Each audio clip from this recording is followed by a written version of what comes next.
Happy National Polar Day, Buzzards! I'm Sapphire, and you're watching Toon Buzz on Channel Frederator. Today we're talking about Guardians of the Galaxy, Darklord of Delaware, The Simpsons, and the Oscars.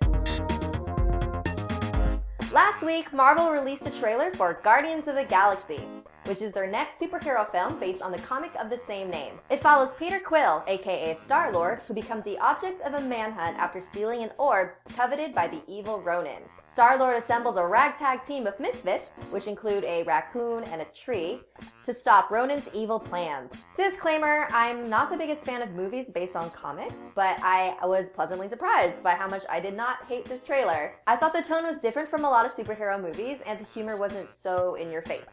Now let's see if the film can live up to the trailer. Fox is making an evil addition to their animation lineup. Darklord of Delaware is a fantasy family comedy from the writing team of Megamind. It follows Zarbus, a once all-powerful evil sorcerer who has been banished to the mortal world. Now he must deal with being a stay-at-home dad while keeping his omnipotent powers in check. Stay-at-home dad? Look at Fox being all progressive. Speaking of Fox, The Simpsons will be airing a very special episode on May 4th. The entire episode will be made of Lego bricks. Homer wakes up in a world where his family and everyone in Springfield are made of Lego. He then must solve the puzzle of how he got there and minifigure out how to get home. And of course, what's the meaning of capitalism if a Simpsons-themed Lego set wasn't also released? With the Lego movie and the Mixels, I actually love how Lego is relevant again.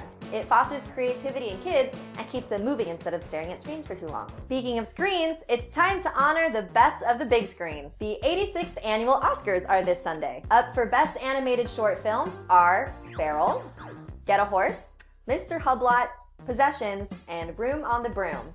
And competing for Best Animated Feature Film are The Croods, Despicable Me 2, Ernest and Celestine, Frozen, and The Wind Rises. The hilarious Ellen DeGeneres is hosting, so you know there's gonna be a generous amount of laughs. If you want to read more about these stories, the links are in the description below.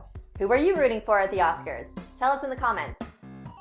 I can't decide who I want to win for Best Animated Feature Film, but I really hope that Frozen wins for Best Original Song for Let It Go, because that soundtrack is amazing. I will be seeing The Wind Rises really soon, so come back next week for my review.